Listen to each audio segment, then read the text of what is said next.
Hello student, তোমাদের সবাইকে সুরজিতমন্না creations চ্যানেলের পক্ষ থেকে সুস্বাগতম। আশা করি তোমরা সকলে ভালো আছো। আমি তোমাদের জন্য এই ভিডিওটি তুলে ধরছি সপ্তম শ্রেণীর ভূগোলের চতুর্থ অধ্যায় ভূমিরূপ থেকে একটি বড় প্রশ্ন অর্থাৎ 5 নম্বরের প্রশ্নের সম্পূর্ণ সমাধান করছি। তার আগে তোমাদের কাছে অনুরোধ, তোমরা ভিডিওটি না টেনে পড়ে থাকো। ভিডিওটি কেমন লাগলো কমেন্ট করে জানিও, ভিডিওটি লাইক দেও এবং শেয়ার করো। আলোচনা শুরু করছি। প্রশ্ন, সমভূমির বৈশিষ্ট্যগুলি উল্লেখ করো। উত্তর, সমুদ্রপৃষ্ঠের একই সমতলে বা সামান্য উঁচুতে উচ্চতা 300 মিটারের মতো অবস্থিত কোনো নিচু সমতল বিস্তীর্ণ ভূভাগকে সমভূমি বলে। বৈশিষ্ট্য, আকার।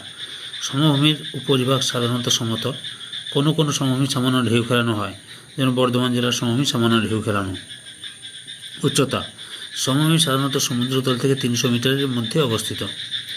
গঠন, সমভূমি প্রধানত ভূ-আলোড়ন, বিভিন্ন প্রাকৃতিক শক্তির ক্ষয়কার্য এবং সঞ্চয় কার্যের ফলে গঠিত হয়।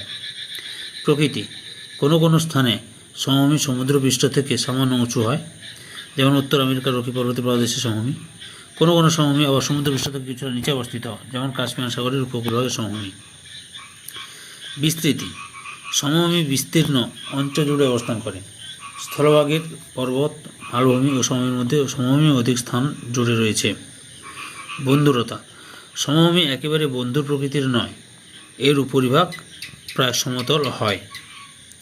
ঢাল, সমভূমির ঢাল খুব মৃদু, সমভূমি ধীরে ধীরে ঢালু হয়ে সমুদ্রে মিশে যায়। পরিলক্ষিত অঞ্চল, পৃথিবীর অধিকাংশ সমভূমি নদী, উপত্যকা ও সমুদ্র উপকূলে গড়ে উঠেছে। সম্পূর্ণ ভিডিওটি দেখার জন্য তোমাদের সবাইকে অসংখ্য ধন্যবাদ।